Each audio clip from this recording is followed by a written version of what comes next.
Serapan Mengaji, kajian ilmiah Al-Quran dan Sunnah.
Tes kecil ya, kedengeran nggak? Tes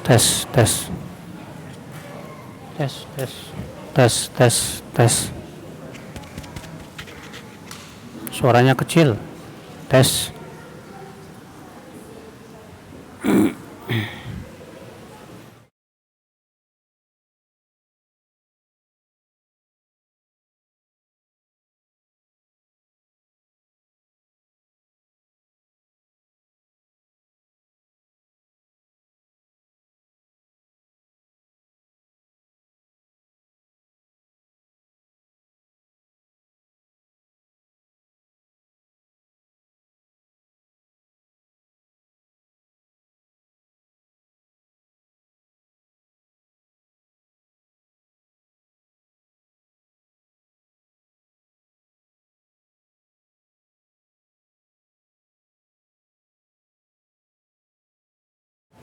Ibu-ibu mohon jangan ngobrol Bu ya. Ibu-ibu mohon jangan ngobrol. Ingat, kita datang ke sini untuk menuntut ilmu. Ya, selama kajian berjalan ya, dengarkan baik-baik, catat. Nanti kalau habis selesai kajian silakan ibu-ibu mau ngobrol sampai malam juga nggak apa-apa.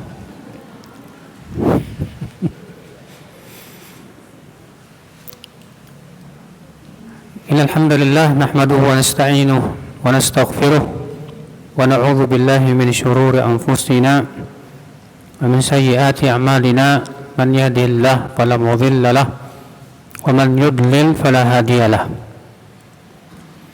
Asyhadu an la ilaha illallah wahdahu la syarika lah wa asyhadu anna Muhammadan abduhu wa rasuluh.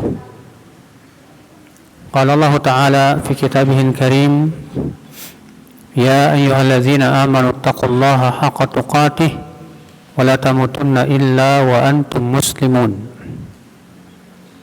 Amma ba'd, saudaraku sekalian, alhamdulillah pada kesempatan pagi hari ini kembali kita bertemu.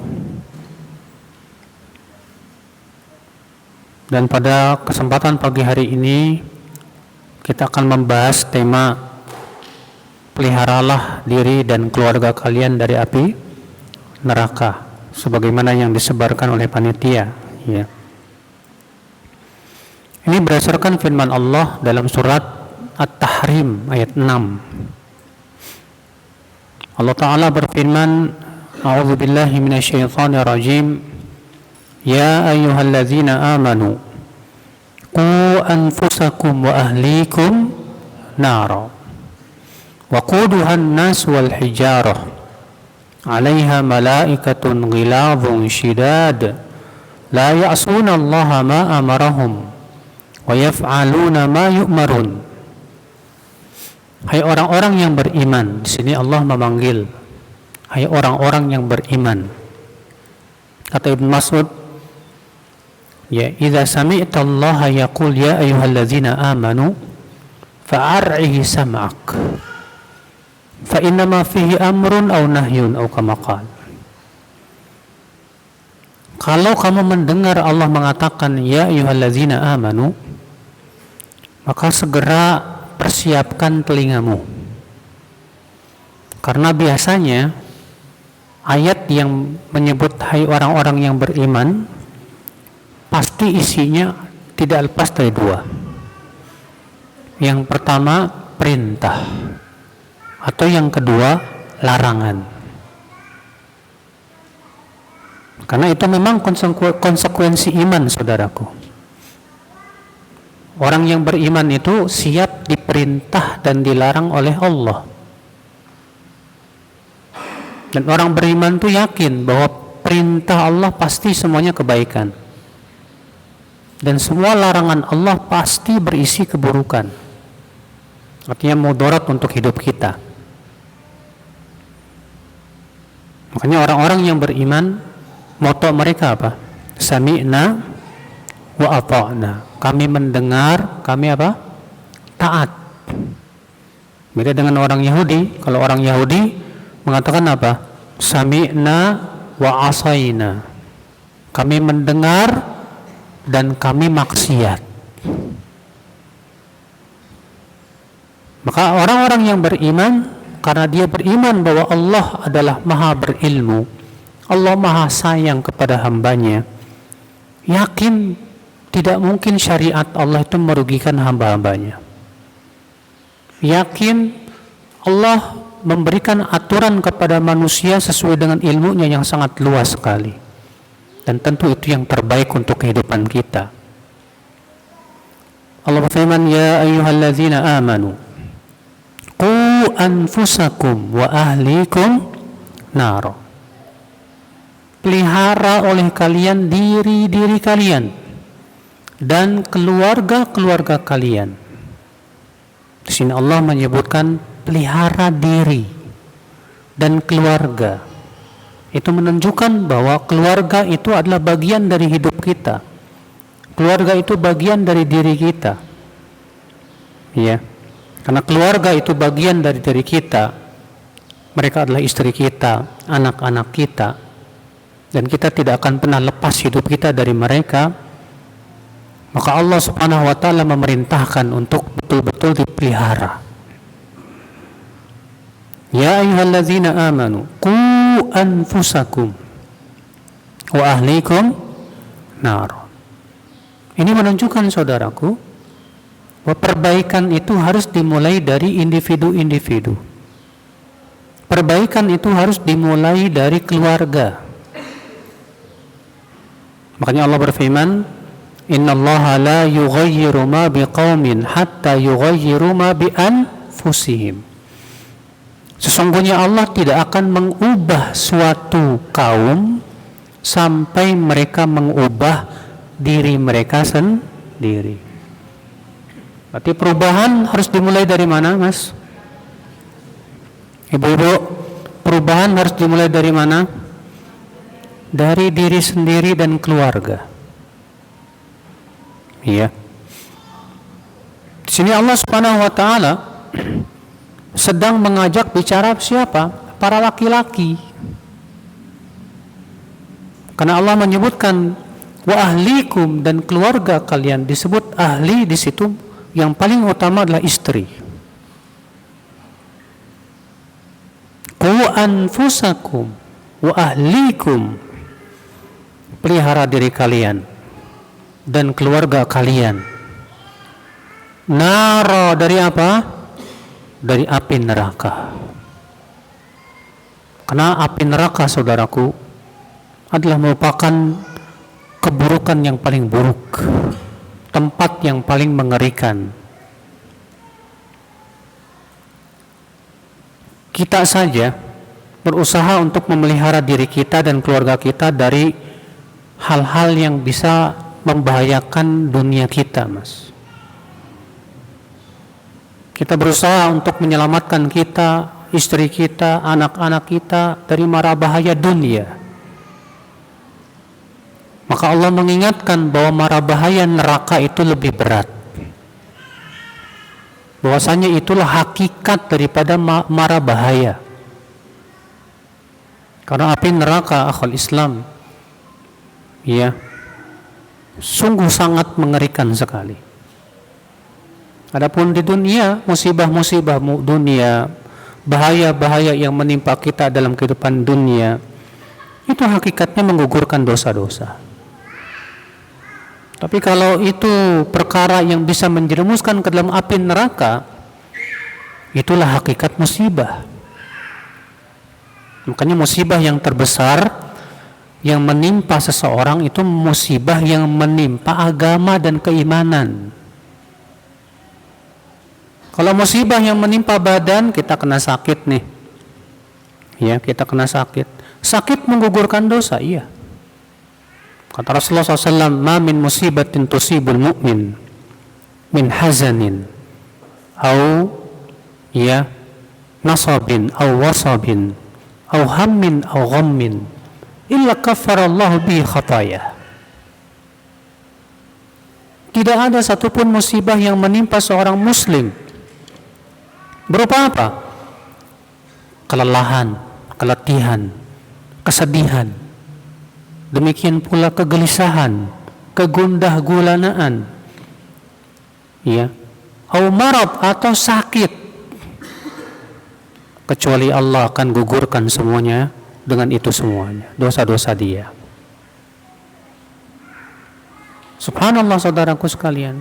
Makanya Rasulullah SAW yang beliau minta kepada Allah itu jangan sampai musibah menimpa agama kita, jangan sampai musibah menimpa keimanan kita. Nabi bersabda dalam hadis riwayat Muslim, dalam riwayat Imam Ahmad dalam musnadnya, "Wala taj'al musibatana fi dinina." Ya Allah, jangan engkau jadikan musibah itu menimpa agama kami, ya Allah.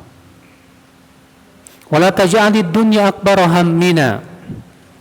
Jangan engkau jadikan dunia itu keinginan kami yang terbesar, ya Allah. Wala mablagha ilmina. Dan jangan engkau jadikan dunia itu puncak ilmu pengetahuan kami, ya Allah. Lihat Nabi SAW minta kepada Allah, Pak, jangan sampai jangan sampai musibah itu menimpa agama dan keimanan. Musibah yang menimpa agama kita contohnya apa? Kita dijadikan senang maksiat. Musibah yang menimpa keimanan contohnya lagi apa, Pak? Kita dijadikan berat untuk melakukan ketaatan. Mau sholat males, mau baca Quran males, mau zikir males, mau melakukan ketaatan males. Tapi kalau maksiat semangat, na'udzubillah, nasallallahu salamata wal afiyah. Berarti itu tanda agama kita kena musibah, Mas. Kalau musibah dunia sudah kita sebutkan tadi, musibah dunia itu menggugurkan dosa. Tapi musibah yang menimpa agama dan keimanan itu yang menjerumuskan kita ke neraka. Ya Allah. Makanya akhwat Islam, ya, musibah yang menimpa agama dan keimanan itu seringkali tidak kita rasakan masalahnya. Kalau musibah dunia ya kita rasain, Pak. Antum ketiban ya barang yang berat, sakit, ya kita rasakan. Antum kena sakit panas, kita rasain. Antum ketabrak motor, nggak enak, sakit. Iya. Tapi kalau musibah yang menimpa agama kita, nggak kerasa sakit. Iya tidak? Iya. Hanya orang yang hatinya masih sehat yang dia merasakan sakitnya, Pak. Ketika hatinya sudah mulai malas, ya mengingat Allah. Kita nggak ngerasain sakit tuh, Pak. Ketika kita sudah malas, mau pergi sholat berjamaah ke masjid, malas tuh. Kita nggak merasain sakit, Pak. Makanya penyakit yang tidak terasa justru lebih berbahaya dibandingkan dengan penyakit yang apa? Yang terasa. Maka ya akhi, Allah mengingatkan ini. Qu anfusakum wa ahlikum nar. Pelihara diri kalian dan keluarga kalian dari api neraka. Ini memberikan kepada kita pesan agar kita ya akhi betul-betul mengingat bahwasanya hakikat pendidikan yang terbaik adalah supaya kita ingat akhirat. Cinta akhirat, ya, takut kepada api neraka. Nggak penting anak kita sekolah di sekolah yang bonafit, biar dia jadi orang kaya misalnya. Kalau ternyata agamanya nggak terpelihara, buat apa? Nggak penting kita punya anak sekolah misalnya di luar negeri, di mana? Di Amerika kah? Di Inggris kah? Kalau ternyata mereka terfitnah agamanya, Pak. Allah itu nggak penting. Makanya para nabi, lihat, Allah mengkisahkan tentang siapa? Nabi Ya'qub alaihissalatu wassalam. Allah sebutkan dalam surat Al-Baqarah itu. Allah mengatakan dalam surat Al-Baqarah, Am kuntum syuhada idh hadara Ya'qub al-maut idh qala li banihi ma ta'buduna min ba'di. Surat Al-Baqarah ayat 133, ya. Apakah kalian menjadi saksi atau menyaksikan saat Nabi Ya'qub dihadiri oleh kematian? Ingatlah ketika Ya'qub berkata kepada anak-anaknya saat mau meninggal dulu. Nabi Ya'qub, ya, ketika beliau mau meninggal, dikumpulkan anak-anaknya. Apa kata Nabi Ya'qub kepada anak-anaknya, Pak? Ma ta'buduna min ba'di. Apa yang kalian sembah setelahku, nak? Masya Allah. Ini pertanyaan yang ditanyakan oleh Nabi Ya'qub kepada siapa? Anaknya. Apa yang kalian nanti sembah? Siapa yang kalian ibadahi nanti? Masya Allah. Kalau kita kan terkadang yang kita pikirkan mata kuluna min ba'di. Apa yang kalian makan setelah aku nanti, nak? Iya. Padahal yang namanya rezeki sudah dijamin sama Allah, enggak, Mas? Rezeki sudah dijamin sama Allah, Mas. Makanya perhatian seorang ayah yang paham tentang din, yang dia pikirkan terhadap anak-anaknya, keluarganya adalah kebaikan agama mereka. Kebaikan agama, ya. Iya. Nah di sini ya akhwal Islam, a'azani Allah wa iyyakum. Allah mengatakan qu anfusakum wa ahlikum nara. Berarti akhi, seorang ayah harus menanamkan kepada anak-anaknya dan istrinya untuk takut kepada api neraka. Tanamkan akidah akan adanya surga dan neraka. Yakinkan mereka bahwa surga itu benar-benar ada, neraka itu benar-benar ada. Jadikan mereka takut kepada api neraka. Allah ya akhi, ya, Allah subhanahu wa ta'ala tidak pernah mengaitkan sesuatu dengan dunia. Selalu Allah kaitkan dengan akhirat, Pak. Lihat ketika Allah mensyariatkan puasa misalnya, Pak. Allah mengatakan apa? Kutiba alaikumus siyam kama kutiba alal ladzina min qablikum la'allakum apa? La'allakum tattaqun. Diwajibkan atas kalian puasa sebagaimana diwajibkan atas orang-orang sebelum kalian agar kalian bertakwa. Allah tidak mengatakan la'allakum tasihhun, agar kalian sehat. Kenapa? Karena keuntungan dunia kecil, tapi keuntungan akhirat itu yang segala-galanya. Demikian pula mara bahaya dunia kecil, sedangkan mara bahaya akhirat itu yang paling mengerikan. Saudaraku sekalian, azani Allah wa iyyakum. Ya. Allah mengatakan ya ayyuhalladzina amanu qu anfusakum wa ahlikum nar. Maka ceritakan akhi kepada keluarga kita, kepada anak-anak kita, ceritakan kepada mereka bagaimana panasnya api neraka. Ceritakan kepada mereka bagaimana mengerikannya azab api neraka. Tumbuhkan di hati mereka rasa takut kepada api neraka itu, agar mereka lari dari api neraka. Jangan sampai anak-anak kita tidak mengenal api neraka, tidak kenal surga, ya akhi.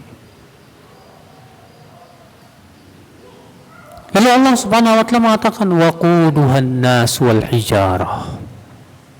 Bahan bakar api neraka itu manusia dan batu. Ya. Masya Allah. Allah mengatakan bahan bakar api neraka pertama apa? Manusia.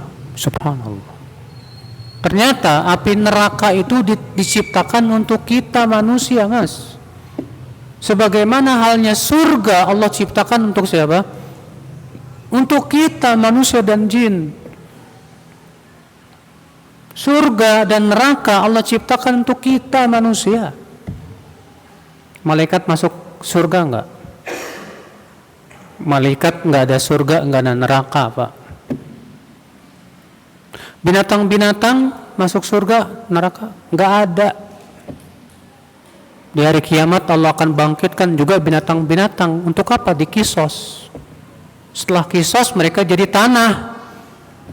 Saat binatang-binatang jadi tanah, orang-orang kafir berkata, ya laitani kuntu turaba.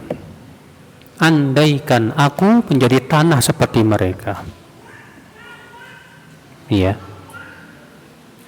Binatang, pohon, malaikat, ternyata buat mereka nggak ada surga, nggak ada neraka buat mereka. Surga dan neraka itu buat kita manusia.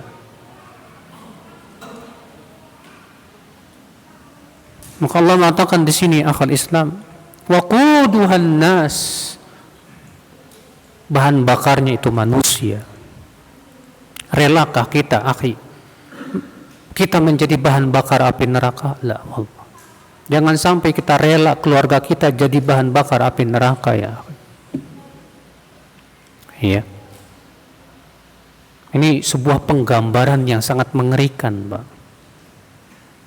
Lalu Allah mengatakan wal hijarah, dan batu. Kenapa Allah tidak katakan besi, baja? Karena besi, baja memang kelihatan kuat, Pak. Tapi kalau dimasukin ke api, leleh dia. Iya tidak? Hah? Besi baja kalau dimasukin ke api leleh nggak, Pak? Leleh dia. Tapi batu antum masukin ke api, nggak leleh dia. Nggak leleh.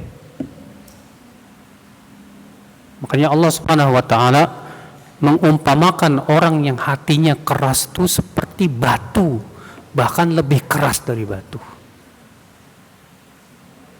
Iya. Dalam surat apa itu? Surat Al-Baqarah. Ya. Di mana Allah menyebutkan dalam surat Al-Baqarah yang disebutkan di situ au asyaddu qaswah. Sebentar.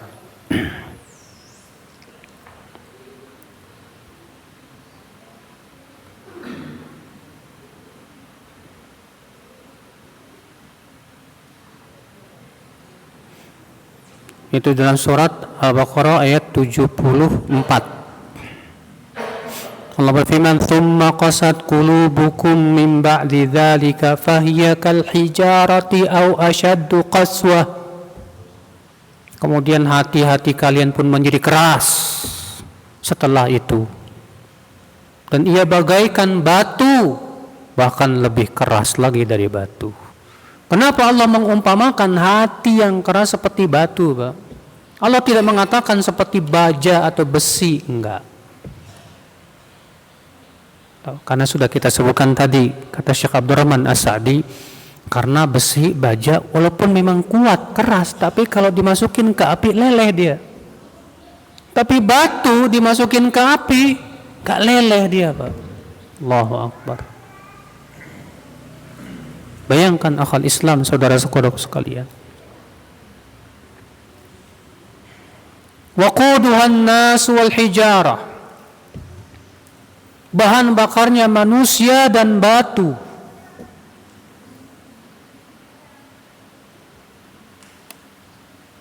Alaiha malaikatun ghilazun syidad. Di atas api neraka itu ada malaikat-malaikat yang kasar dan keras. Dalam surat Al-Muddathir, Allah menyebutkan bahwa para malaikat yang ditugaskan mengadab itu di api neraka ada yang jumlahnya ada 19. Allah berfirman, "Alaiha tis'ata asyar." Di atasnya ada 19 malaikat. Masya Allah. Di sini Allah Subhanahu wa taala menyebutkan sifat mereka syidad, keras, ghilaz, kasar. Mengerikan sekali, akhi. La ya'suna Allah ma amarahum. Para malaikat itu tidak pernah memaksiati apa yang Allah perintahkan. Wa yaf'aluna ma yu'marun, dan mereka senantiasa melaksanakan apa yang diperintahkan oleh Allah kepada mereka. Ya akhal Islam, subhanallah. Baik, sekarang kita akan membacakan penafsiran para sahabat terhadap ayat ini. Berkata Ali bin Abi Thalib radhiyallahu an, "Qu anfusakum wa ahlikum." Pelihara diri kalian dan keluarga kalian dari api neraka, kata beliau. Ay allimuhum wa addibuhum. Ajarkan mereka ilmu dan ajarkan mereka adab.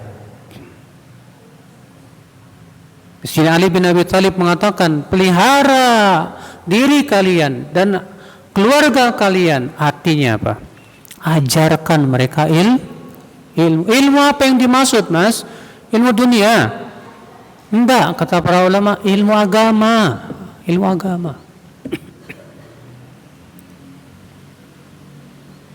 Kalau ilmu dunia, Pak, tidak akan menjamin orangnya jadi baik, Mas. Ada orang belajar teknik komputer jauh-jauh, ternyata kerjaannya ngebobolin bank. Ya.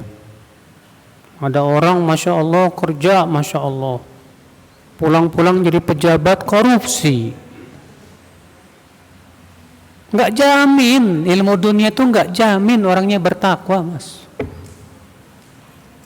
Tapi yang dimaksud di sini, ajarkan mereka ilmu agama, din, ilmu tentang Allah, ilmu tentang Rasulullah SAW, ilmu tentang agama Islam. Ajarkan mereka itu, ya akhi. Sekarang kalau kita sebagai seorang suami, Mas, ayah, Berarti punya kewajiban mengajarkan mereka ilmu tidak? Naam, mereka punya kewajiban. Sekarang gimana kita mau ngajarin mereka ilmu kalau kita nggak belajar?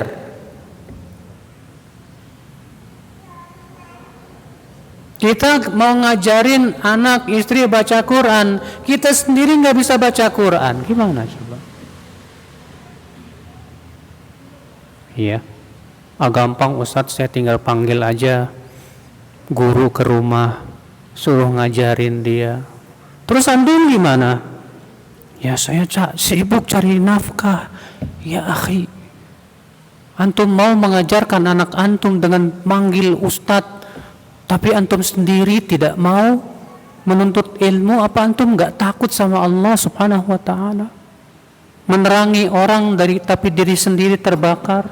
Bukankah yang lebih baik apabila kamu yang mengajarkan anakmu itu lebih besar pahalanya buat kamu? Makanya wahai para suami, wahai para ayah, kalian wajib menuntut ilmu. Karena tanggung jawab mengajarkan ilmu sebetulnya ada pada pundak-pundak kita para ayah. Ada pada pundak-pundak kita para suami. Sungguh naif ya akhi, kalau seorang ayah, seorang suami nggak mau belajar ilmu agama, la haula wala quwata illa billah. Dengan apa dia akan mengajarkan anak istrinya? La wallahi akhal Islam azani Allah wa yakum. Sungguh-sungguh belajar, terutama kewajiban-kewajiban yang harus dijalankan setiap hari. Ajarkan istrimu bagaimana cara menutup aurat yang benar. Pelajari. Ajarkan anak-anak kita bagaimana cara wudu, cara salat yang benar sesuai dengan sunnah Rasulullah sallallahu alaihi wasallam. Ajarkan mereka tentang Allah, tentang tauhid, tentang bahaya syirik, tentang warna-warni kesyirikan. Ajarkan mereka. Ajarkan mereka ya akhal Islam, bagaimana tata cara salat Rasulullah sallallahu alaihi wasallam. Kalau kita cuek akhi, apa kita tidak takut nanti ditanya oleh Allah pada hari kiamat? Jangan kita cuek ya akhal Islam. Ya, kita harus mau menuntut ilmu. Rasulullah SAW sabda, talabul ilmi faridatun ala kulli muslim. Menuntut ilmu itu wajib hukumnya, fardu ain hukumnya. Buat siapa? Buat setiap muslim. Dalam satu arti yang lain, wa muslimah. Saudaraku seiman, makanya jangan pernah malas menuntut ilmu, mas. Jangan pelihara kemalasan kita untuk menghadiri majelis ilmu, jangan. Bagaimana caranya supaya kita mencintai ilmu ini penting, saudaraku. Kalau kita mencari harta, mau banting tulang, kenapa kita menuntut ilmu dan mencari ilmu nggak mau banting tulang? Masalahnya, kita tidak menjadikan ilmu sebagai kebutuhan. Harta kita butuh, ya enggak? Kita butuh duit buat beli makan, buat beli pakaian, buat bayar listrik, buat bayar PAM, buat beli kendaraan. Kita butuh duit. Karena kita butuh, kita cari sungguh-sungguh. Tapi kita tidak menganggap keimanan sebagai kebutuhan.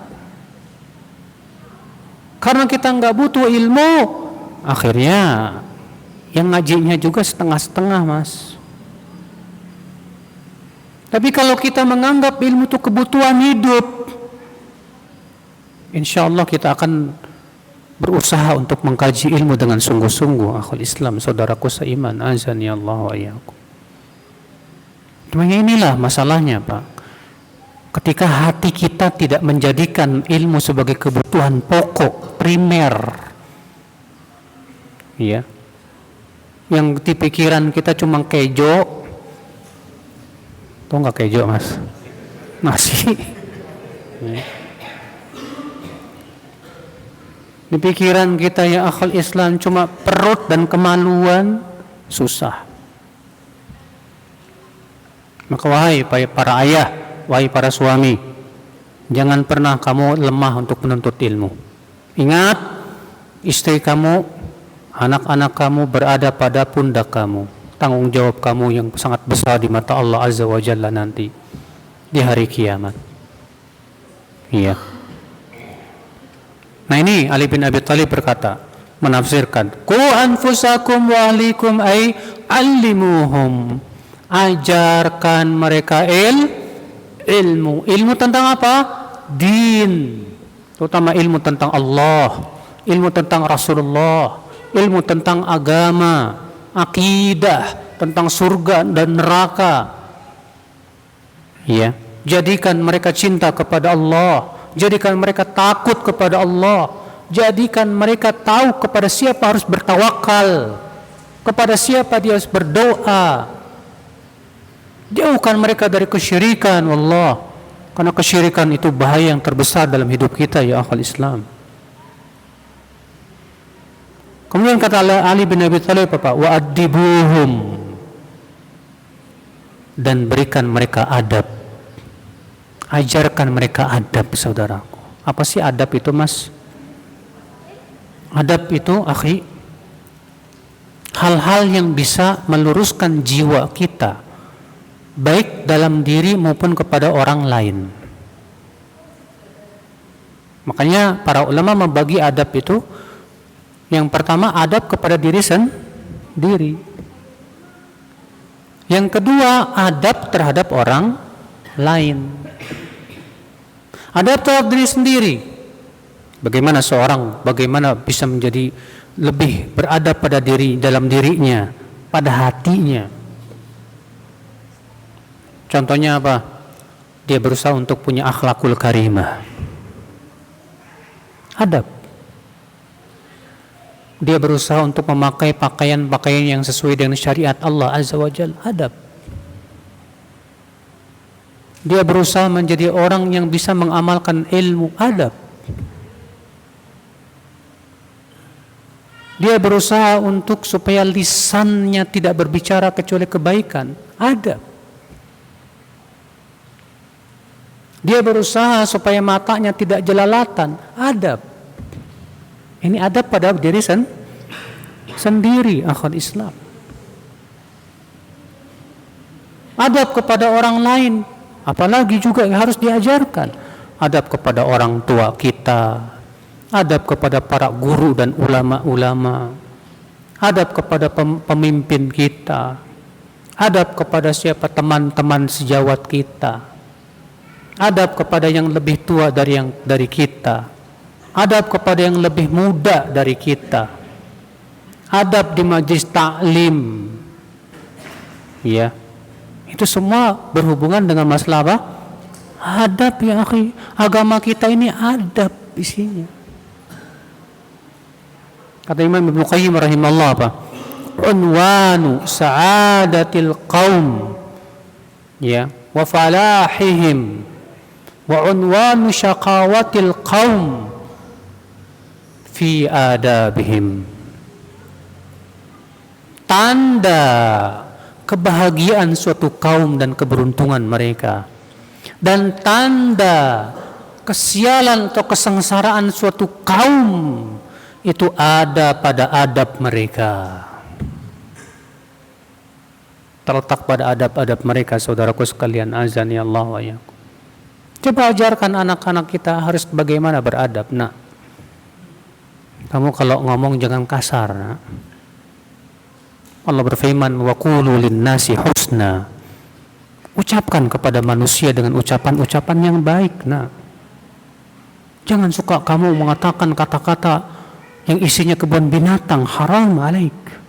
Ada anjing, ada babi, ada kunyuk, dan yang lainnya. Ajarkan mereka bagaimana berbicara santun. Contohkan. Berarti kalau kita ingin mengajarkan adab kepada anak-anak, berarti mulai dari kita juga harus punya apa? Adab. Jangan antum marah kepada istri di depan anak-anak. Kalau kita marah sama istri di depan anak-anak, ini sama saja mengajarkan anak-anak kita tentang keburukan, saudaraku sekalian. Iya. Ajarkan, contohkan kepada anak-anak. Bagaimana kita makan adab. Nah, kalau makan pakai tangan kanan ya, nggak boleh pakai tangan kiri. Lihat Rasulullah SAW bersabda kepada anak kecil. Apa kata Rasulullah SAW? Ya gulam, samillah, wa kul biyaminik, wa kul mimma yalik. Hai anak, jangan lupa baca bismillah. Makan pakai tangan kananmu. Ya. Dan makanlah yang dekat darimu. Lihat Rasulullah SAW mengajarkan adab kepada siapa? Kepada seorang anak. Betapa pentingnya, akhi. Banyak orang-orang tua yang tidak mengajarkan anak adab-adab ini. Sampai udah besar, ternyata minum pakai tangan kiri, makan pakai tangan kiri. Saya sering sekali ya, ketika umroh atau haji. Pak haji lah dia. Udah umroh alhamdulillah. Tapi makannya enak aja Pak. Kanan makanan, kiri minuman.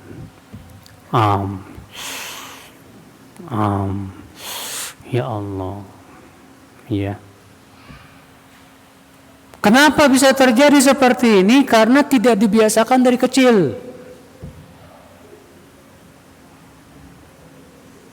Makanya yang lucunya Pak, saya pernah setelah lagi makan bersama sama DKM masjid, lalu ada DKM masjid mengatakan begini, Ustaz, kita ini harus tegakkan syariat Islam. Tahu-tahu ngambil minum pakai tangan kiri. Pak, maaf Pak, kalau minum pakai tangan kiri syariat siapa ya Pak? Itu wajahnya merah Pak, malu Pak. Artinya syariat Islam itu jangan mikir yang gede-gede dulu lah. Banyak orang pengen syariat Islam tegakkan di daulah. Itu bukan kemampuan kita, itu urusan pemerintah. Yang kecil aja kita nggak bisa melaksanakan. La haula wala quwata illa billah. Mulai dari diri kita dulu deh. Allah yang menyuruh mulai dari diri kita dalam ayat ini. Qu anfusakum wa ahlikum nara. Saudaraku seiman, rahimani wa rahimakumullah jami'an. Iya. Jadi akhi, ajarkan adab mereka. Ceritakan tentang bagaimana adab para ulama yang luar biasa. Jadikan mereka mencintai para ulama dan menghormati para ulama. Supaya tidak tumbuh pemuda-pemuda yang melecehkan ulama seperti yang di zaman sekarang kita lihat. Zaman sekarang banyak sekali akhi pemuda-pemuda yang tidak mengerti tentang nilai para ulama. Bahkan mereka tidak ada hormat sama ulama. Bahkan ulama pun dilecehkan, dibuli, dihina. Kenapa? Karena memang dia tidak ada yang mendidik. Kenalkan tentang kedudukan para ulama. Rasulullah SAW bersabda, "Laisa minna man lam yarham saghirana wa yuwaqqir kabirana wa ya'rif li alimina haqqa." Bukan golongan kami orang yang tidak menghormati yang lebih tua, tidak menyayangi yang lebih muda, dan tidak mengerti hak-hak para ulama. Ajarkan mereka tentang hak penguasa, adab.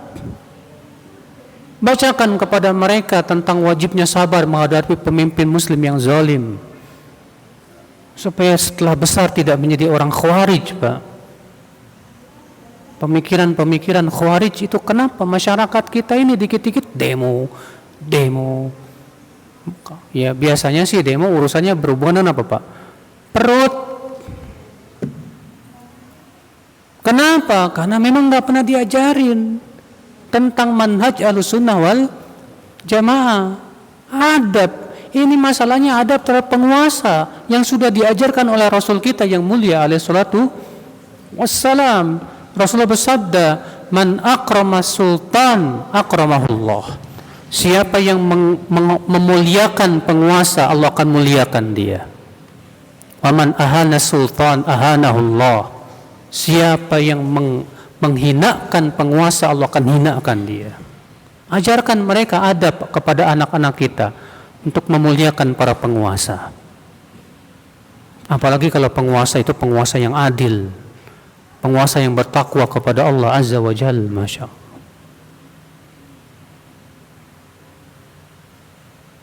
Ajarkan adab, akhi. Bagaimana harus bersikap kepada tetangga.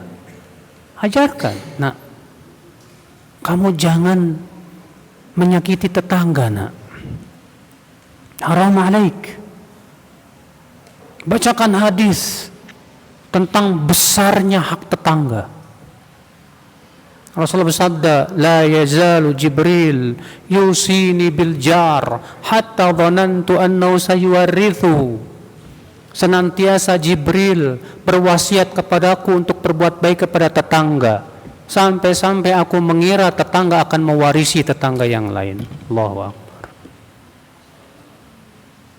Ajarkan kepada anak-anak kita dan istri kita tentang hak tamu. Bahwa tamu itu punya hak yang harus dihormati dan dimuliakan.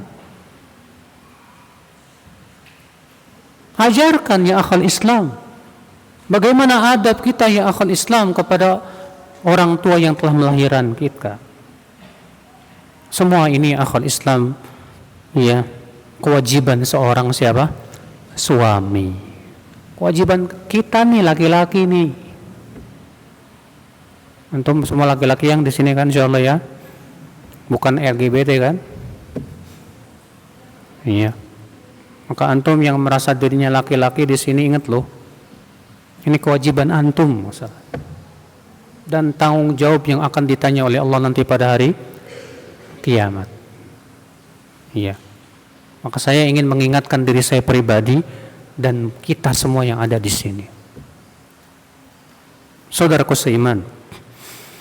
Kemudian sekarang penafsiran Ibnu Abbas. Berkata Abdullah bin Abbas radhiyallahu anhuma menafsirkan firman Allah, "Qu anfusakum wa ahlikum nara." Peliharalah diri kalian dan keluarga kalian dari api neraka. Kata Ibnu Abbas, "Ai i'malu bi ta'atillah wattaqu ma'asi Allah wa muru ahlikum bidzikr yunjikumullah minan nar." Artinya beramallah untuk menaati Allah dan jauhi oleh kalian maksiat kepada Allah, dan perintahkan keluarga kalian untuk zikir. Zikir di sini maksudnya apa? Umum, berupa sholat, zakat, puasa, demikian pula zikir, menuntut ilmu dan yang lainnya. Yunjikumullahu minan nar, agar Allah selamatkan kalian dari api neraka. Lihat Ibnu Abbas mengatakan, "Qu anfusakum wa ahlikum nar." Artinya hendaklah kalian beramal untuk menaati Allah. Biasakan akhi di keluarga kita itu dengan amalan saleh. Biasakan ayah menaati Allah, ibu menaati Allah, sehingga berpengaruh ketaatan itu kepada siapa? Anak-anak kita, wallah. Mungkin antum pernah membaca surat Al-Kahfi tentang kisah Nabi Musa dengan siapa? Khadir, ya, yang Allah Subhanahu wa taala ceritakan itu dalam surat Al-Kahfi. Allah mengatakan, apa kata Khadir? Ya, ketika Khadir waktu itu Allah mengatakan, "Fantalaqu hatta idza ataya ahla qaryatin istat'ama ahlaha fa'abau an yudayyifuhuma fawajada fiha jidaran yuridu an yanqadha fa'aqamah qala law syi'ta lattakhadta 'alaihi ajra." Maka keduanya berangkatlah, siapa Nabi Musa dengan Khadir, sehingga mereka pun mendatangi sebuah penduduk desa. Maka keduanya minta dijamu, karena memang hak tamu itu minta dijamu boleh. Tapi ternyata penduduk desa itu tidak mau menjamu mereka. Lalu keduanya mendapatkan sebuah tembok rumah yang mau runtuh. Maka kemudian Khadir pun membetulkan tembok tersebut dan membaguskannya. Kemudian Nabi Musa berkata, "Kenapa kamu tidak mau mengambil upah?" Ya. Lalu kemudian Khadir menyebutkan alasannya, Pak. Dengarkan. Kenapa Khadir membangun dinding rumah yang mau apa? Roboh tersebut.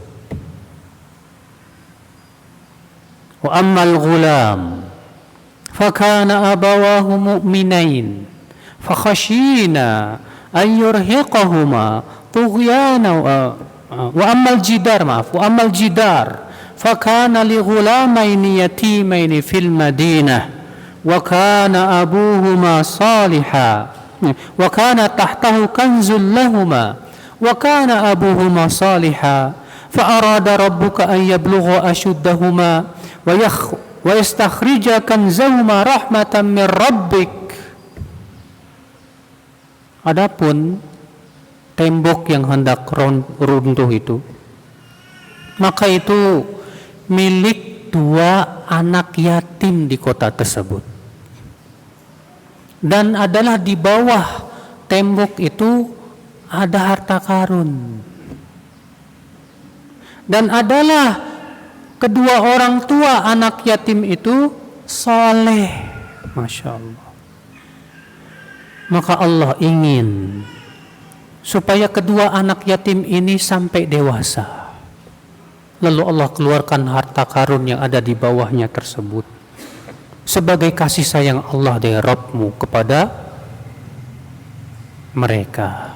Apa kata para ulama ketika menafsirkan ayat ini? Sebagai kasih sayang Allah kepada kedua orang tuanya. Maka kesolehan orang tua itu pun menyebabkan anak-anaknya pun dijaga oleh Allah Subhanahu wa ta'ala. Makanya Sa'id bin Jubair berkata kepada anaknya, apa kata Sa'id bin Jubair, Pak? Ya bunai, la azidanna fi salati li ajlik. Sungguh aku akan tambah salatku, hai anakku, semua untuk kebaikan dirimu. Allahu Akbar. Amalan soleh orang tua itu sangat berpengaruh kepada siapa?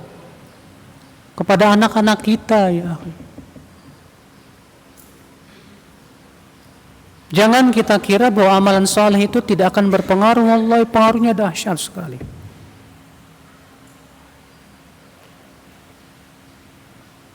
Coba kita, seorang tua, Pak, senantiasa lantunkan bacaan Al-Quran di rumah kita, biar anak-anak mendengar ayat-ayat Allah Azza wa Jal. Biasakan mereka mendengarkan ayat-ayat Allah. Jangan biasakan mereka mendengarkan musik, nyanyian. Ya, biasakan. Biasakan anak-anak kita melihat kita sholat sunnah di rumah. Rasulullah SAW sabda apa? Ij'alu min salatikum fi buyutikum. Jadikan bagian salat kalian itu di rumah kalian. Fa innallaha ja'ala li baitika ya biha khaira au kama qala. Karena Allah akan menjadikan kebaikan untuk rumahmu dengan sholatmu itu. Masya Allah.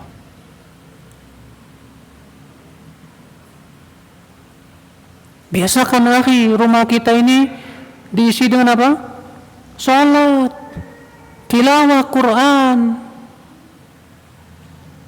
Rasulullah SAW sabda apa? La taj'alu buyutakum maqabir. Jangan kamu jadikan rumah kalian seperti kuburan. Maksudnya apa? Kata para ulama, maksudnya bahwa kuburan itu bukan tempat ibadah.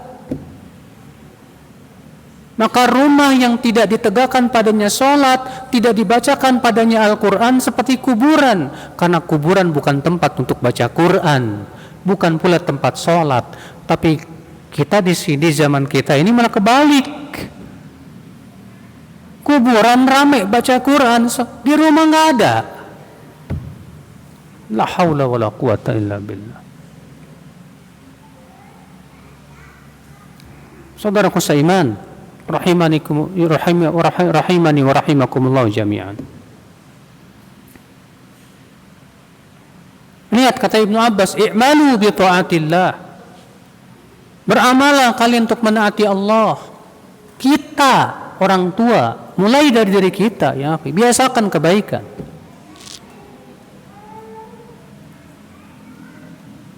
Kadang ya kita, mungkin termasuk saya juga, membiasakan main game, main apa gitu, HP-an di depan anak kita.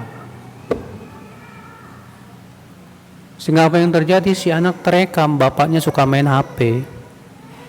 Lama-lama anaknya pengen minta HP.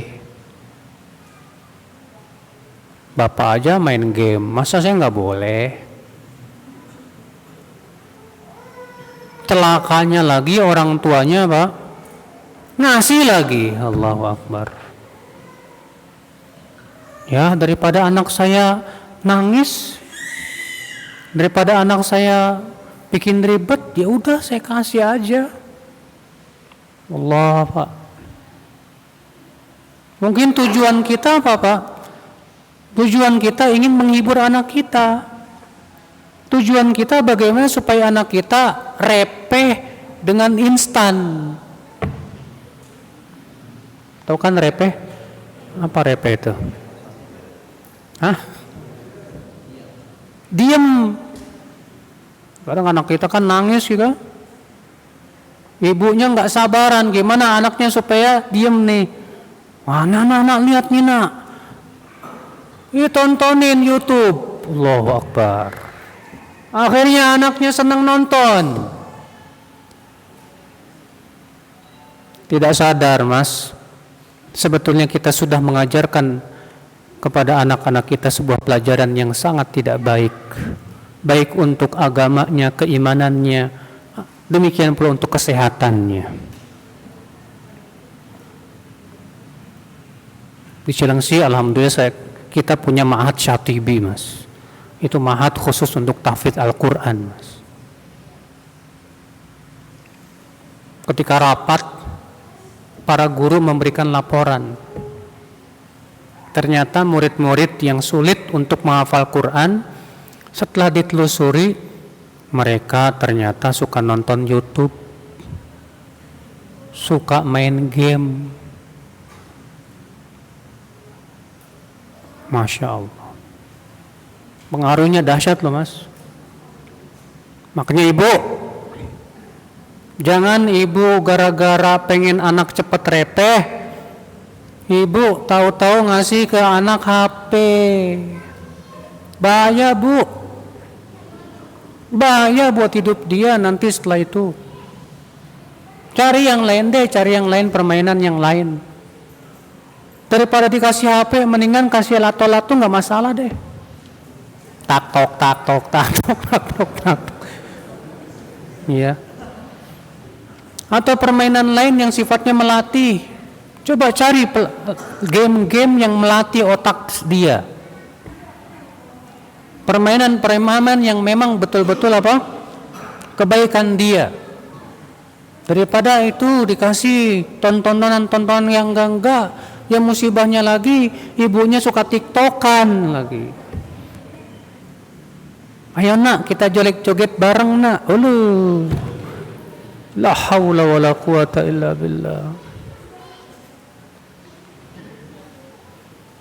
Akhirnya muncullah generasi-generasi TikTok, Pak, yang senangnya cuma joget-jogetan.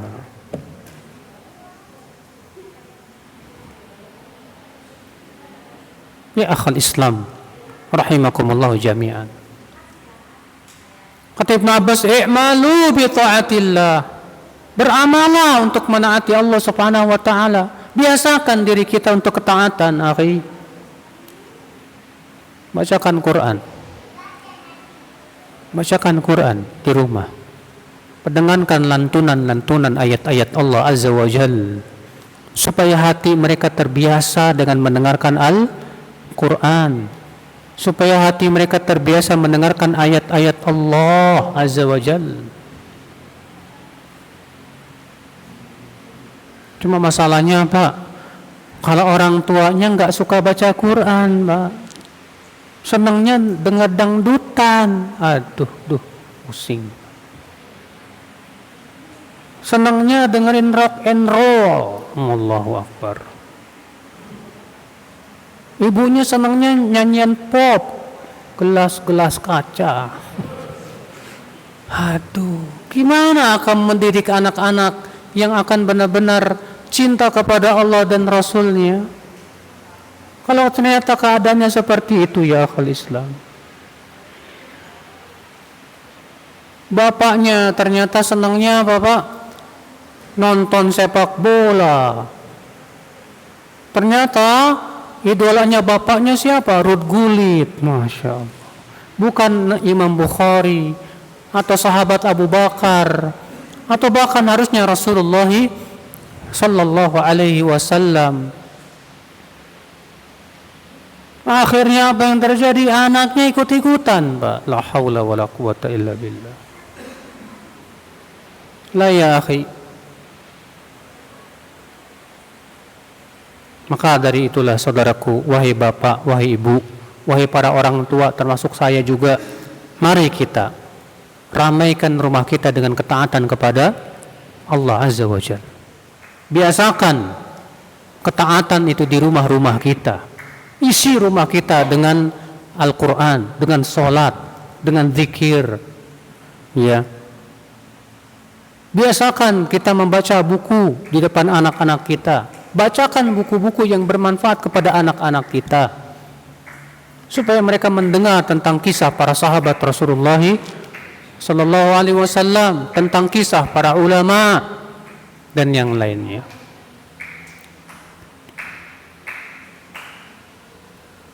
Saudaraku seiman, ya. Kita lanjutkan kata Ibn Abbas, i'malu bi ta'atillah wattaqu ma'asiyallah, dan tinggalkanlah maksiat kepada Allah. Ingat saudaraku ya, maksiat itu menimbulkan kesialan di dunia dan akhirat, Mas. Apa kesialan maksiat, Mas?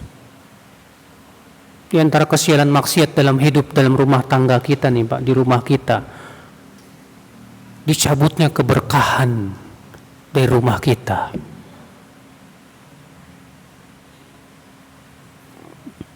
Di antara yang menyebabkan maksiat itu, kesialannya apa? Dicabutnya rezeki yang Allah hendak berikan kepada kita, terutama rezeki berupa hidayah. Di antara juga ya akhul Islam, itu akan menyebabkan apa, akhi? Seperti yang disebutkan dalam hadis Nabi sallallahu alaihi wasallam, "Nama tawadda itsnan, thumma yufarraq bainahuma illa bidzambi yusibu ahaduhuma." Tidaklah dua orang yang tadinya sedang bercinta kasih, berkasih sayang, ternyata tiba-tiba cerai, berpisah, kecuali akibat dosa yang dilakukan oleh salah satu dari keduanya. Maka kalau kamu lihat ada suami istri bercerai, pasti itu diakibatkan oleh dosa salah satunya atau kedua-duanya. Kalau enggak suami ya istrinya atau dua-duanya. Iya. Kalau antum lihat dua teman yang tadinya akrab, Masya Allah, tiba-tiba sekarang bermusuhan, itu pasti akibatnya pada dosa-dosa itu. Karena dosa itu memang menimbulkan kesialan, mas. Kesialan, wallah. Maka dari itu hati-hati, tinggalkan dosa. Jangan makan riba. Jangan kasih makan anak dan istrimu dengan riba. Kata Rasulullah, 1 dirham riba sama dengan 36 kali berzina. Mengerikan sekali, saudaraku sekalian. Iya. Tinggalkan maksiat. Tontonan-tontonan di televisi yang membuat anak-anak ikut nonton, yang di situ ternyata ada iklan-iklan AWW. Yang namanya iklan pasti selalu identik dengan perempuan, mas. Ini yang susah. Nonton ceramah, Masya Allah bagus ceramahnya, tiba-tiba iklan. Yang lewat siapa? AWW. Iklan sabun perempuan, iklan motor perempuan, iklan mobil perempuan. Apa hubungannya perempuan? Memang disitulah, ya, propaganda masalahnya, Pak. Propaganda Yahudi dan Nasrani memang ingin menghancurkan dan merusak anak-anak umat Islam, kaum muslimin, dengan dipertontonkan aurat apa? Wanita. Kenapa dulu iblis berusaha supaya Adam dan Hawa makan buah yang terlarang? Kenapa? Karena kalau mereka makan buah itu auratnya terbuka. Ya. Sebagaimana Allah Ta'ala menyebutkan itu dalam Al-Quran dalam surat Al-A'raf. Ya. Apa kata Allah dalam surat Al-A'raf?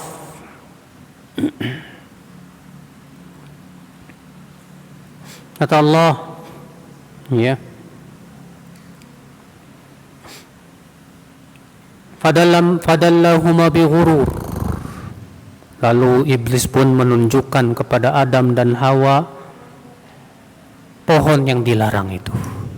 Dan iblis menipu mereka. Falamma dhaqa asy-syajarah badat lahuma sawatuhuma. Ketika Adam dan Hawa makan pohon yang dilarang itu, maka terlihatlah aurat-aurat mereka berdua. Fatafiqa yakhsifani alaihima min waraqil jannah. Maka keduanya berusaha menutupi aurat mereka dengan dedaunan surga. Jangan antum tanya saya, daun apa, mas? Saya nggak tahu daun apa. Allah pun tidak ceritakan. Karena masalahnya ada yang nanya, Pak, Ustadz, waktu Nabi Adam menutupi auratnya itu pakai daun apa? Daun talas, apa daun kelor, apa daun apa? Ya Allah, ini orang kok kepo banget gitu loh. Allah tidak menceritakan, Rasul juga nggak menjelaskan, para sahabat pun nggak bertanya. Yang Allah inginkan di sini bahwa ketika kedua-duanya Adam dan Hawa makan buah yang dilarang itu, terlihat auratnya. Berarti itu menunjukkan bahwa memang iblis ingin supaya aurat-aurat kita terbuka dan dipertontonkan.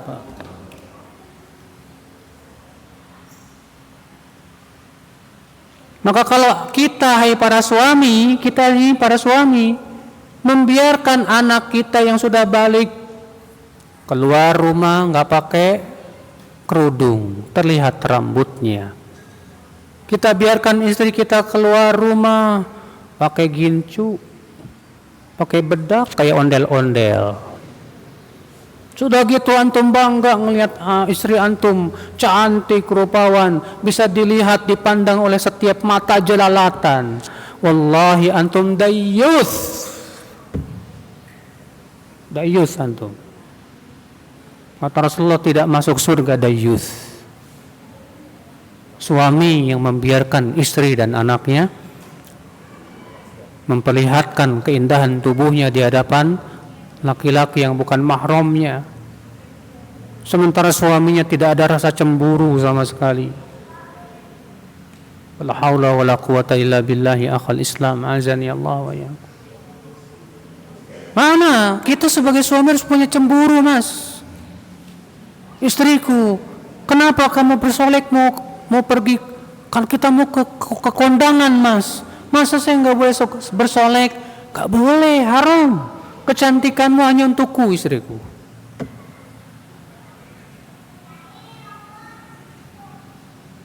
Cuma aneh, Pak. Ada seorang akhwat, ibu-ibu, ngadu, Ustadz, saya kalau mau pergi sama suami saya disuruh bersolek, Ustadz. Katanya biar kelihatan cantik lah kamu, jangan kelihatan jelek begitu. La haula wala quwata illa billah. Seneng suaminya kalau istrinya bisa dilihatin oleh mata laki-laki, Pak. Fala haula wala quwata illa billah. Ini model apa laki-laki seperti ini, Pak? Iya. Mengerikan sekali, saudaraku seiman, azani Allah wa iyyakum. Tinggalkan maksiat, akhi.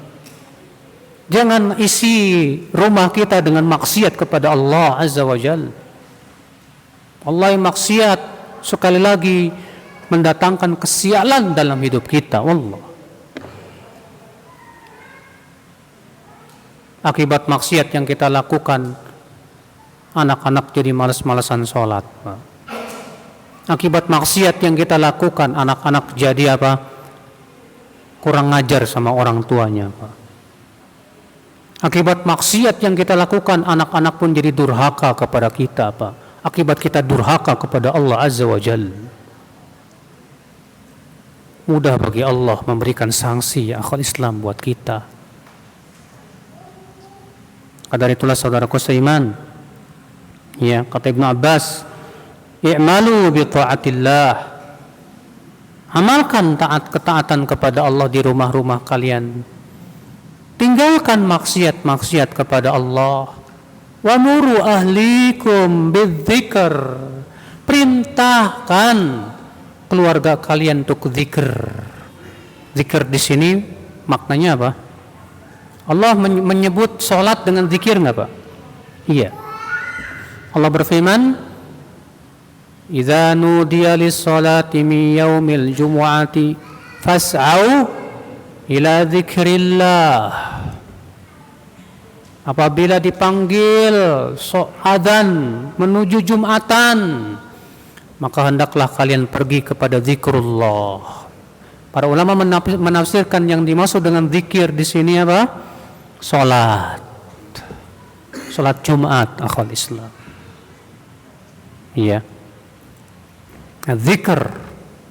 Ajarkan mereka salat, perintahkan anak-anak kita salat. Rasul bersabda, "Muru auladakum bis shalah wa hum abna'u sab'i sinin wadribuhum 'alaiha wa hum abna'u 10 sinin." Perintahkan anak-anakmu untuk salat umurnya berapa? 7 tahun.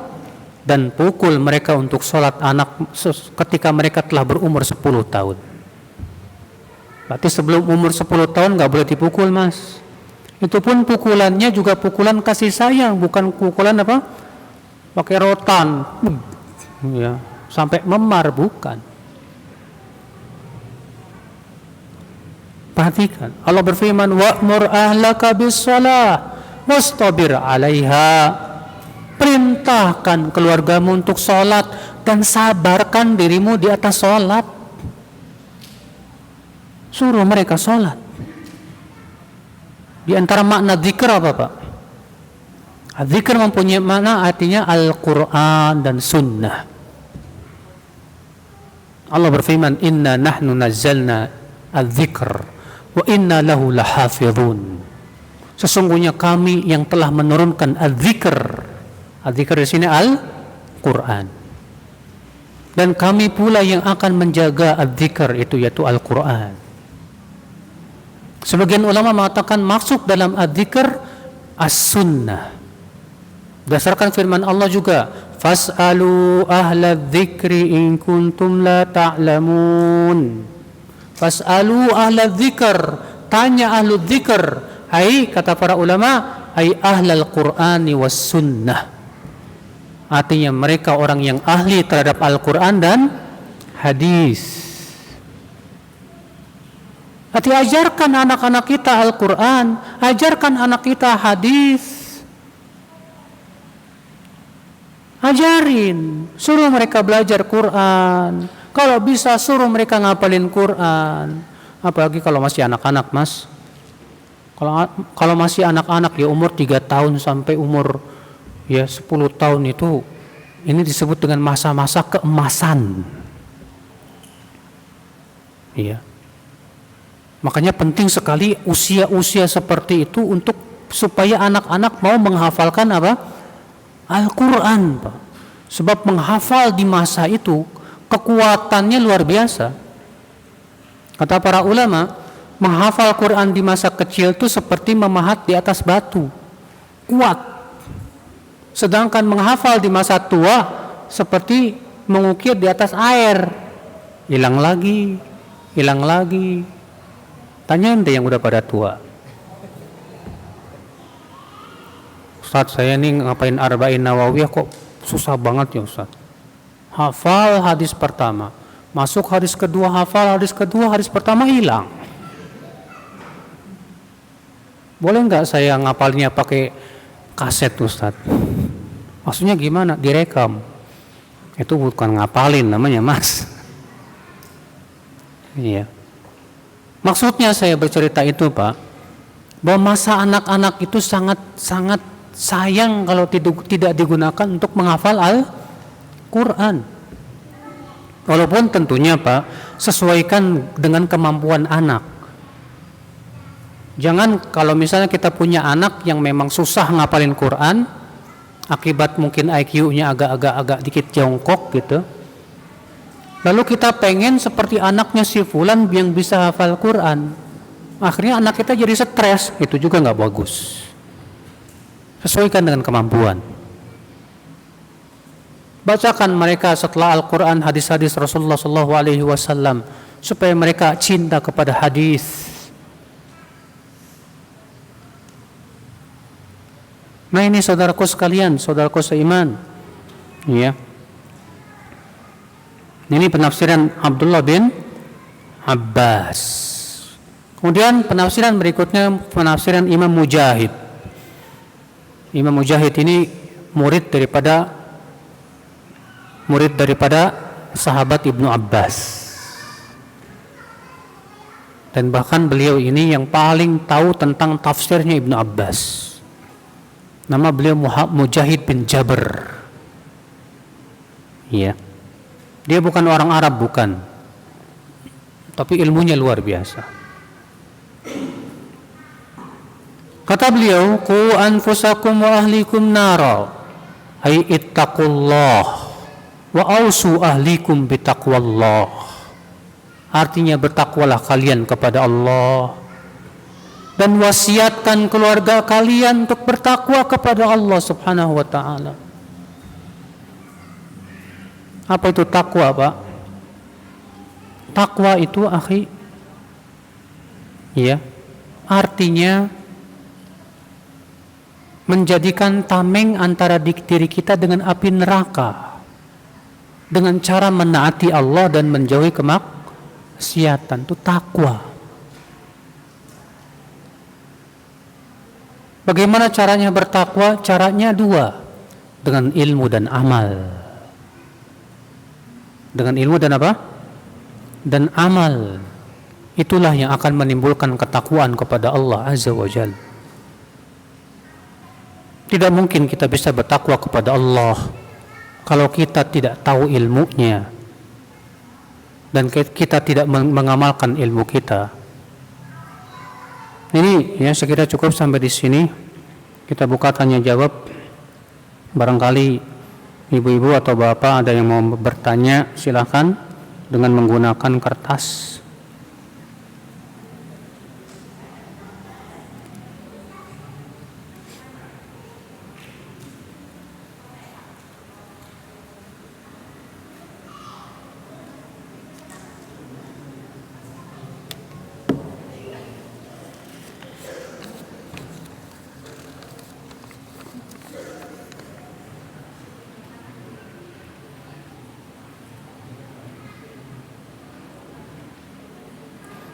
Bagaimana hukum barang atau uang pemberian orang tua murid setelah pembagian rapot?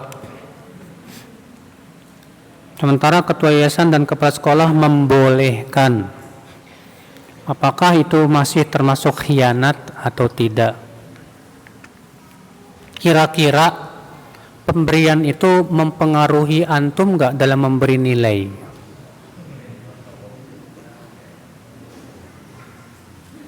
Kalau itu mempengaruhi pemberian nilai antum sama murid, nggak boleh. Karena itu sama saja berarti membantu antum berkhianat. Aduh, ini murid nilainya jeblok, tapi bapaknya, orang tuanya selalu ngasih saya duit. Nggak enak kalau dikasih kecil ini. Akhirnya apa yang terjadi, Pak? Antum nggak jujur. Akhirnya antum kasih nilai 8. Padahal aslinya berapa? Cuma dapat 2. Gara-gara apa? Antum dikasih duit terus sama orang tuanya. Ini bahaya, Mas. Bahaya buat antum.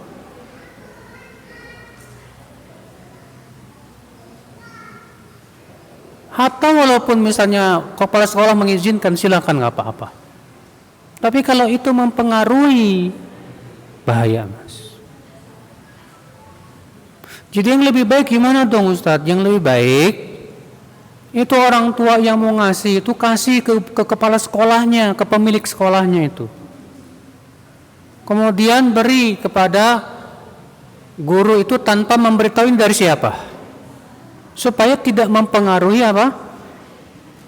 Kinerja seorang guru. Ini yang jadi masalah, Pak. Ketika uang pelicin itu mempengaruhi kinerja, masalahnya. Di negeri kita ini yang namanya uang pelicin sudah jadi kebiasaan. Kalau nggak ada pelicin, nggak licin. Jadi seret. Urusan kita dipersulit. Padahal secara peraturan negara misalnya gratis. Tidak dipungut apa? Duit. Tapi gara-gara uang pelicin ini, Pak. Wah, ini orang kok nggak ngasih duit. Ah, udahlah. Pelit orangnya, Pak, nggak usah diurusin. La haula wala quwata illa billah. Dan anehnya, Pak, di negeri-negeri barat yang notabene kafir, kalau ada yang ketahuan nerima uang pelicin langsung dipecat, Pak, tanpa SP. Ajib itu, Pak. Saya punya teman, dia bekerja di perusahaan milik Inggris. Dia bercerita kalau di perusahaan kami, Ustadz, ada yang ketahuan nerima uang pelicin langsung di-cut, langsung dikeluarin tanpa SP, sudah. Kita yang notabene Muslim, KTP-nya Islam, aneh kok doyan makan uang pelicin, Pak. Ini jadi sebuah kebiasaan yang tidak baik, Pak. Ya. Dan menghilangkan kebiasaan ini susah banget loh, Mas. Susah. Apa yang dimaksud dengan usul dan furu'? Usul itu pokok, furu' itu cabang. Biasanya para ulama menyebut usul itu masalah-masalah pokok-pokok agama, Pak. Seperti apa rukun iman, rukun Islam, ya, dan semua perkara yang telah menjadi ijma seluruh ulama.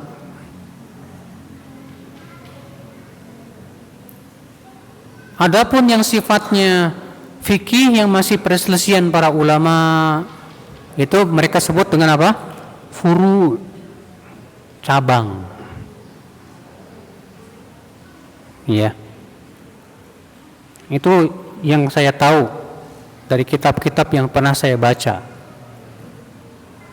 Namun tentunya ingat saudaraku, seorang muslim jangan meremehkan hanya karena ini masalah cabang, kemudian kita apa? Remehkan, jangan.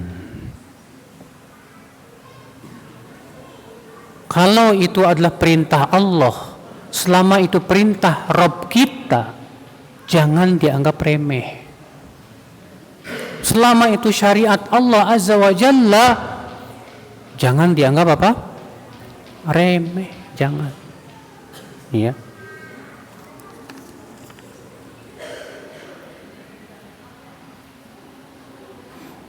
Apakah benar wanita yang sudah tua dan rambutnya sudah beruban semuanya boleh nggak pakai kerudung? Ada ayatnya. Iya. Cuman qadarullah saya lupa ayatnya itu. Ada yang ingat ke ayatnya? Iya.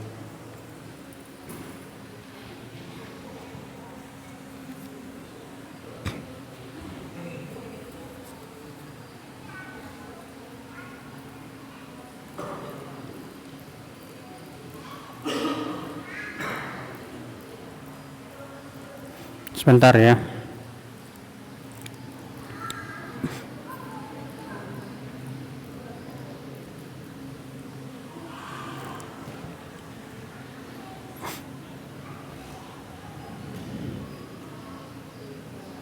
Allah berfirman, wal qawaidu minan nisa allati la yarjuna nikahan falaysa 'alaihinna junahun an yadhna thiyabahunna.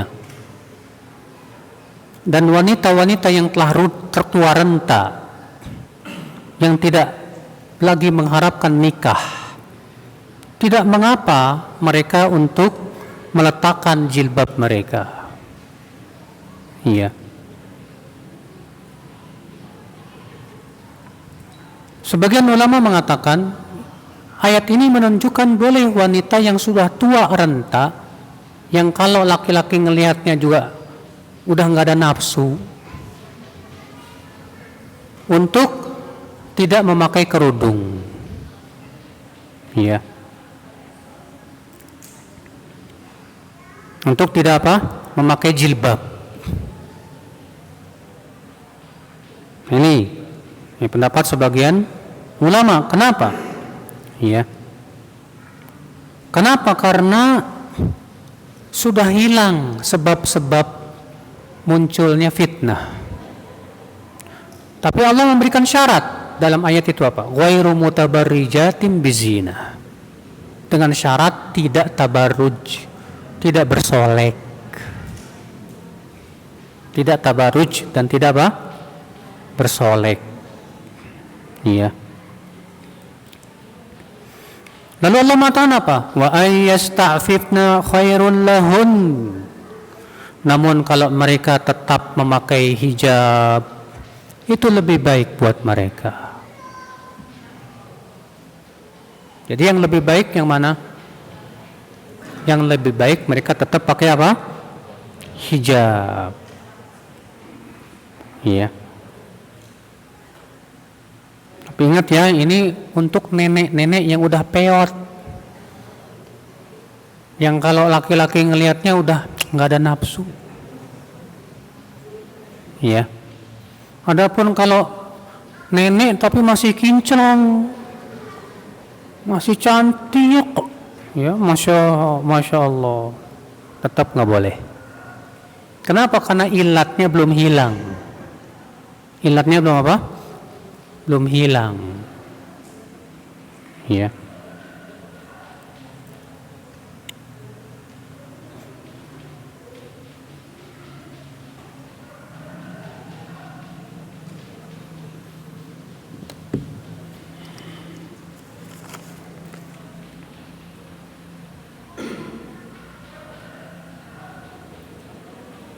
Boleh nggak Ustadz setiap tanggal 25 Desember dan akhir tahun takut bencana alam karena adanya perayaan orang kafir?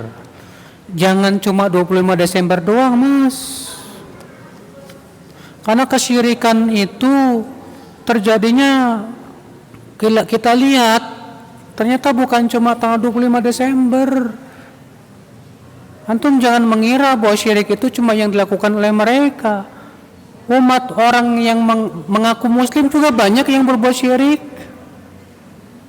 Itu yang ada di mana itu? Di Laut Selatan, sembelih kerbau, kepalanya diceburin ke laut, katanya buat Nyi Roro Kidul. Emang itu bukan syirik? Syirik itu, Mas.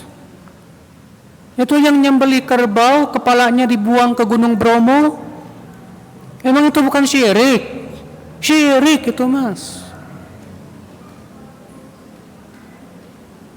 Jadi kita jangan khususkan. Betul, kita juga takut dengan acara-acara musyrik seperti itu.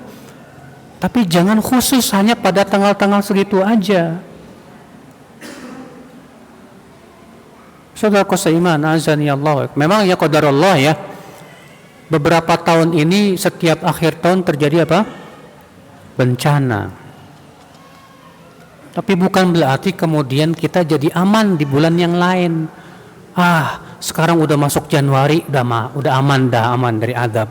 Kata siapa? Allah mengatakan apa? Afa amina ahlul qura ayatiyahum ba'suna bayata wa hum naimun. Aw amina ahlul qura ayatiyahum ba'suna duha wa hum yal'abun. Afa aminu makrallah fala ya'manu makrallahi illal qaumul kafirun. Apakah penduduk desa itu merasa aman dari azab Allah untuk mendatangi mereka di waktu malam saat mereka sedang tidur? Ataukah mereka merasa aman untuk didatangi azab Allah di waktu duha saat mereka sedang bermain? Apakah mereka merasa aman dari makar Allah? Tidak ada yang merasa aman dari makar Allah kecuali orang-orang yang qaumul khasirun, orang-orang yang merugi. Seorang mukmin itu tidak pernah merasa aman dari azab Allah setiap saat, Pak. Saat dia mau maksiat saja takut kalau dia diazab oleh Allah. Saya mau maksiat gimana, sekonyong-konyong tiba-tiba Allah tenggelamkan saya ke dalam bumi. Gimana kalau saya perbuat maksiat, tiba-tiba atap yang saya berada di bawahnya jatuh kepada saya akibat maksiat tersebut. Jangan pernah merasa aman di waktu tertentu, Mas. Tanpa waktu tertentu, jangan.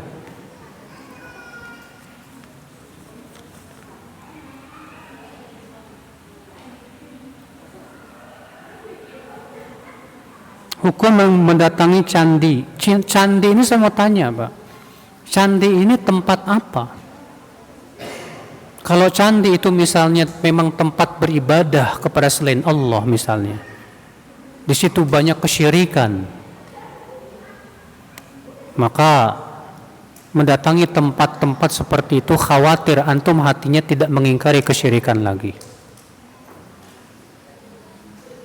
Tapi kalau candi itu bukan tempat kesyirikan, contoh misalnya hanya sebatas peninggalan zaman kerajaan dulu, yang di situ bukan tempat kesyirikan, tapi tempat kerajaan ajalah begitu. Iya. Mengunjunginya boleh saja, mubah. Cuma apa manfaatnya keluar duit? Bukankah mendingan buat pergi umroh? Ya enggak? Iya. Enggak usah cuma pengen ngelihat aja, untuk melihat benar enggak sejarah. Ya sudah, silakan. Maka kita lihat dulu ini candi ini untuk apa ini? Kalau candi ini memang untuk apa? Penyembahan kepada selain Allah, tidak boleh. Tapi kalau candi itu memang peninggalan raja-raja, yang itu juga bukan tempat untuk menyembah selain Allah Subhanahu wa ta'ala, silahkan saja. Pada asalnya hukumnya apa? Mubah saja, silahkan. Iya. Nih ibu-ibu nih ngobrol mulu, Bu. Kapan ibu-ibu nggak ngobrol ya? Kayaknya dalam sejarah nggak pernah nih ibu-ibu nggak ngobrol kalau tanya jawab.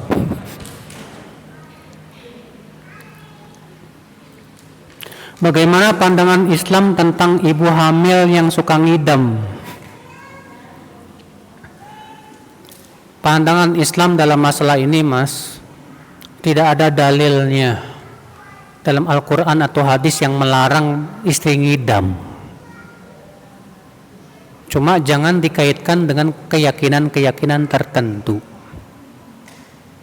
Kalau istri ngidam pengen ngerujak, itu biasanya karena memang ada apa? Ya, yang berhubungan dengan apa yang asam lambung lah dan yang lainnya. Nah, itu tentu tanyakan ke dokter, kenapa kok bisa seperti itu ya? Dokter yang bisa jelasin. Ya.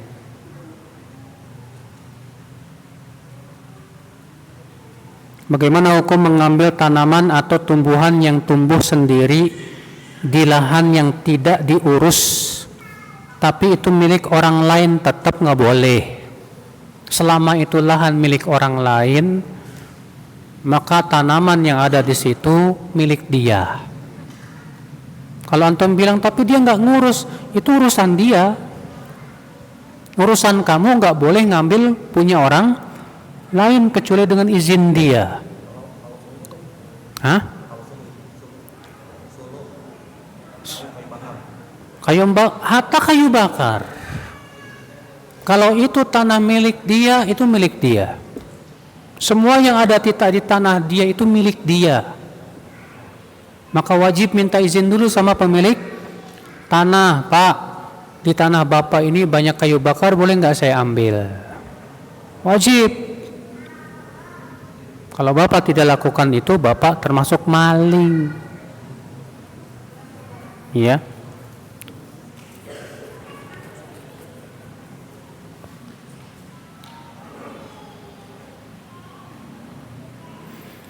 Bagaimana tindakan kita kepada saudara kita yang enggan sholat subuh? Kita bangunin tiap hari, khawatirnya nggak enak, hatinya nolak dan malah nggak ikhlas nanti. Biarin nggak ikhlas pertama-tama, nanti lama-lama ikhlas. Yang penting dia sholat. Betul, Pak. Kata Imam Tabrani apa? Dahulu aku menuntut ilmu bukan karena Allah. Ternyata ilmu menjadikan aku ikhlas karena Allah. Orang Arab Badui berkata, dahulu aku masuk Islam karena dunia. Tapi setelah aku belajar Islam, aku faham tentang hakikat dunia. Biarkan dia sholat dengan terpaksa dulu, nggak apa-apa. Lama-lama dia akan merasakan kenikmatan sholat itu. Kata Rasulullah SAW, ada orang yang masuk surga dengan rantai, dipaksa masuk surga, Pak. Masya Allah, ajib. Ada orang dipaksa masuk apa? Surga. Maka paksa dia bisa masuk biar masuk surga, Pak. Ingatan terus, ayo salat. Ya, saya pernah, Pak. Saya diajak sama teman saya. Teman saya ini punya teman di Jakarta, kaya banget, Pak. Saking kayanya itu ternak mobil, Pak. Maksudnya banyak banget mobilnya, Pak. Mobilnya bukan mobil-mobil kayak Avanza, Innova, bukan. BMW, Lamborghini, Pas saya ngobrol-ngobrol sama dia bilang apa coba? Ustaz, saya sehari semalam cuma sholat 2 rakaat, Ustaz. Kok bisa begitu, Pak? Saya bilang. Karena kalau saya terpaksa sholat 5 waktu, hati saya kurang ikhlas dong, Ustaz. Mendingan saya 2 rakaat dengan penuh keikhlasan daripada sholat 5 waktu saya nggak ikhlas. Terpaksa, maksud dia nggak ikhlas itu apa? Terpaksa.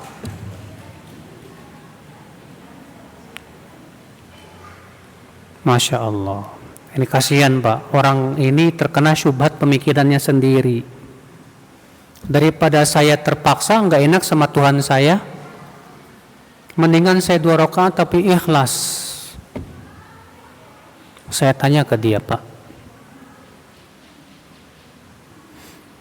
Bapak cari duit banting tulang nggak, Pak? Oh iyalah, kata saya dulu datang ke Jakarta ini modal dengkul, Mas. Saya cari banting tulang siang malam cari duit sampai saya dapat kekayaan seperti ini. Masya Allah, kata saya. Ketika Bapak banting tulang itu, Bapak terpaksa nggak? Ya terpaksa, gimana lagi kalau nggak saya banting tulang? Masya Allah. Kenapa Bapak tidak terpaksa juga untuk sholat demi mendapatkan surga, Pak? Diam aja dia. Iya juga ya. Iya juga ya, kata dia. Iya, Pak. Untuk dapat kesenangan dunia aja, Pak, kita sebanting tulang. Masa mau dapat kesenangan akhirat kita nggak bisa banting tulang, Pak? Masya Allah. Baru saya ngomong gitu, Pak, adzan, langsung diikut sholat. Alhamdulillah. Iya. Kadang ada orang kayak gini, Pak, jenisnya, Pak. Dia terkena pemikiran sendiri yang dia anggap itu benar gitu loh. Kayak tadi ini, nggak enak, saya takut terpaksa, nggak ikhlas nanti. Ya, maka kita luruskan pemahaman makna ikhlas itu bukan artinya sukarela, Mas. Terpaksa tapi hanya mengharapkan wajah Allah itu ikhlas, walaupun terpaksa. Walaupun terpaksa tapi ikhlas, mengharapkan wajah Allah itu ikhlas namanya. Ya. Dan memang kita ini harus memaksa hawa nafsu kita, Pak. Karena hawa nafsu itu sifatnya apa, Pak? Enggak suka kepada kebaikan. Allah berfirman, "Innan nafsa la'ammaratun bisu." Hawa nafsu itu suka menyuruh kepada keburukan. Kalau kita enggak paksa nih hawa nafsu kita, sampai kapan kita akan ikuti terus hawa nafsu kita? Enggak bisa. Iya. Bagaimana supaya tidak malas sholat berjamaah ya Ustadz? Supaya enggak malas, ingat keutamaannya. Kata Rasulullah SAW apa? Salatul rajul fil jamaah tafdulu ala salatihi fi baiti wa fi suqihi bi 25 darajah. Wa dhalika annahu idza tawadda'a fa ahsana al-wudu thumma kharaja ila as-salah la yukhrijuhu illa as-salah lam yakhtu khutwatan illa rufi'at biha darajah wa huttat anhu biha khati'ah. Fa idza dakhala al-masjid kana fi as-salah ma kanat as-salah hiya tahbisuh wal malaikatu yaquluna Allahumma ighfir lahu Allahumma arhamhu. Ya. Kata Rasulullah SAW apa? Salat seseorang berjamaah di masjid melebihi salat seseorang di rumah dan di pasarnya 25 kali lipat. Dalam satu riwayat 27 kali lipat. Yaitu seseorang, kata Rasulullah, berwudu di rumahnya, lalu ia pergi ke masjid tidak ada niat kecuali salat, maka tidak ada satu langkah pun kecuali dengan satu langkah itu Allah angkat satu derajat dan Allah gugurkan satu dosa. Apabila ia masuk masjid, maka ia terus dihitung dalam pahala sholat selama ia menunggu sholat. Dan malaikat berdoa, ya Allah ampuni dia, ya Allah sayangi dia, selama dia belum berhadas dan tidak mengganggu orang di dalamnya. Tuh lihat. Kalau antum disuruh milih, nih buat antum, silakan pilih, gratis. Mau 27.000 atau mau 1.000? Gratis ini. Mau dipilih silakan. Mau 1.000 atau mau 27.000? Pilih yang mana, Pak? Bodoh antum kalau milih yang 1.000. Gratis masalahnya. Kita aja urusan dunia pengennya yang lebih bagus kan? Iya dong. Masa masalah urusan akhirat kita nggak pengen yang lebih bagus? Udah begitu setiap langkah kaki mengangkat satu derajat, menggugurkan satu dosa. Bayangkan. Antum dari rumah berapa meter ke masjid? Hah? Apa? Depan-depanan. Apa? Oh, dekat. Siapa yang jauh dari rumahnya dari masjid? Siapa yang rumahnya agak jauh dari masjid? Ada? Yang 200 meter dari masjid ada? Antum? Bapak? Masya Allah. Hah? Pakai motor? Sayang banget, Pak. Iya.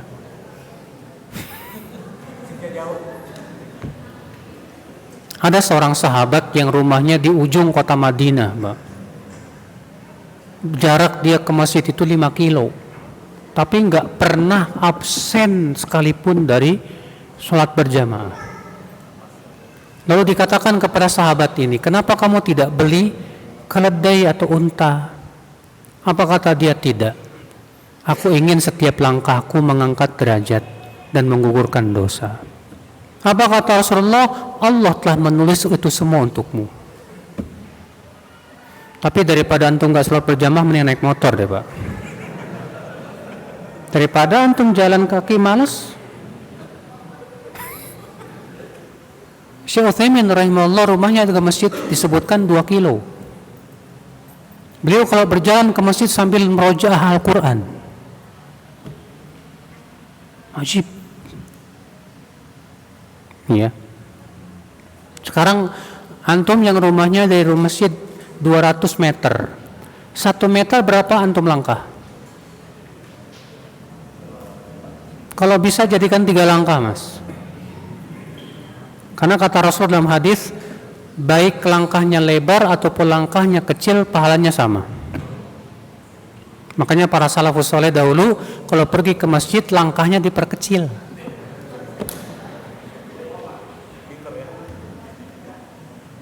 Kalau 3 meter jadi 3 langkah, 200 meter berapa langkah?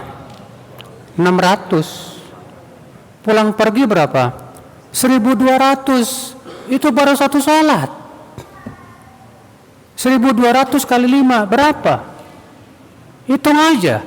Besar sekali pahalanya. Masya Allah, luar biasa. Ajib. Iya. Apa antum gak tertarik dengan itu? Cuma masalahnya apa? Kita ini lebih tertarik dengan pahala dunia.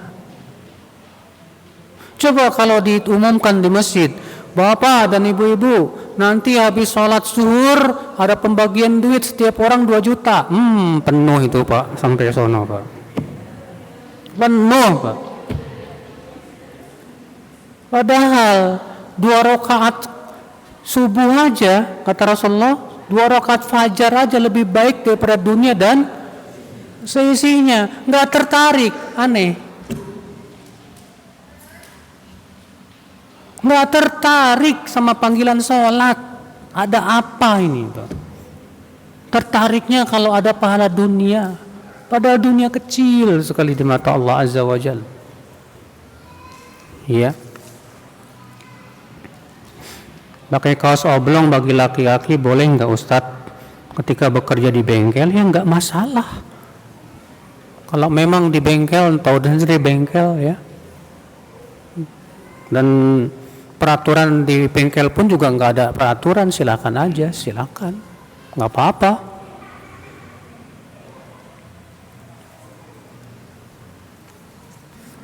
Nggak ada dalil yang melarang kaos oblong, Mas, kalau bekerja di bengkel.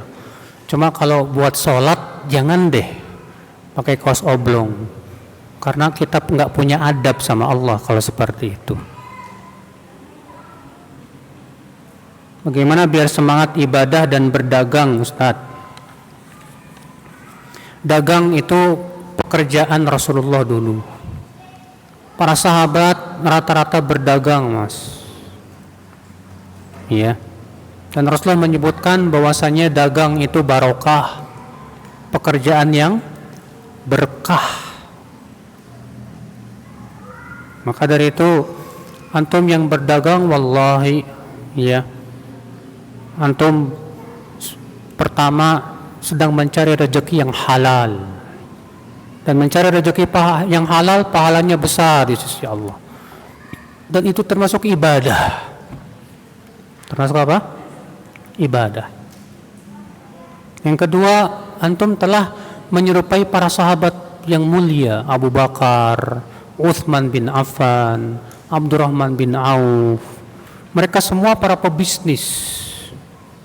Ya. Demikian pula para ulama, banyak yang kaya raya dan pebisnis, Pak. Antum pernah dengar seorang ulama yang bernama Laits bin Sa'ad al-Misri. Beliau ulama besar di zamannya. Ilmunya itu sekaliber Imam Malik. Bahkan sebagian ulama mengatakan ia lebih berilmu dari Imam Malik.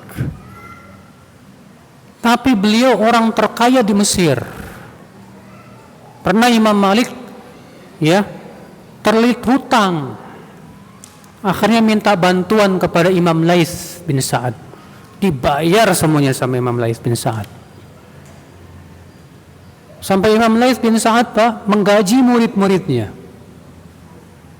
Murid-murid yang ngaji ke beliau digaji sama beliau. Dikasih perumahan, dikasih makan. Dari beliau sendiri, dari duit sendiri. Saking kayanya beliau. Iya. Ini Masya Allah akal Islam, azani Allah wa yakum. Jadi berdagang bagus sekali akal Islam, tapi wajib bagi antum yang mau dagang belajar fikih dagang. Kalau antum tidak paham fikih dagang, Umar bin Khattab dulu melarang pasar dimasuki oleh orang-orang kayak ginian. Sebab kalau pedagang nggak paham fikih dagang, bisa jadi terkadang sistemnya riba. Bisa jadi terkadang menipu, curang, dan yang lainnya. Atau yang dia perdagangkan perkara yang haram diperdagangkan, tidak boleh. Jadi wajib belajar ilmu dulu fikih dagangnya, ya, supaya kita tidak memakan harta yang haram. Baik, saya kira cukup sampai di sini. Subhanakallah bihamdik, asyhadu an la ilaha illa ant, astaghfiruka wa atubu ilaik. Assalamualaikum warahmatullahi wabarakatuh. Banten Selatan mengaji, kajian ilmiah Al-Quran dan Sunnah.